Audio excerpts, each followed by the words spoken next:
Senator Darius Brown, also chair of the Delaware Legislative Black Caucus. I think uniquely, myself and Tony have a way of addressing our Vice President because we both work for him and understanding who he is, but in the scope of what has occurred in our country, it's the context of how we really create opportunity for African Americans in this country.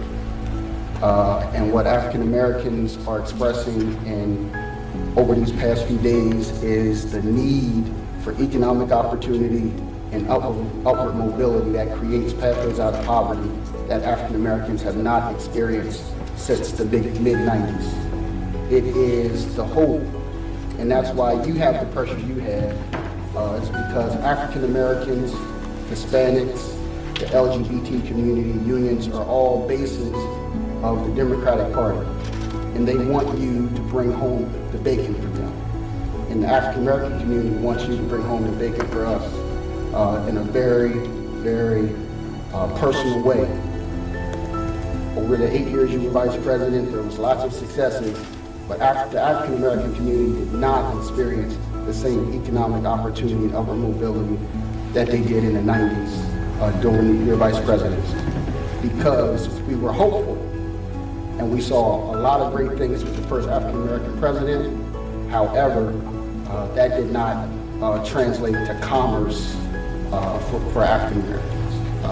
And so what we see in the street right now is people crying out because failed African-Americans time and time again. And so we're looking to you, and it's a heavy load. The people in this room, we love you. That's why I got my Joe pin. And you know I love you more because of that. But we're here not only to love you, but to push you. Because if we can publicly support every other Democratic base, then we should publicly support the African American Democratic base. And it shouldn't be a study of reparations, it should be funding reparations. It shouldn't be a study of how we create economic mobility. It should be putting together our domestic councils and the other White House councils to be intentional about how we leverage resources for the African American community. So that's why I'm here today.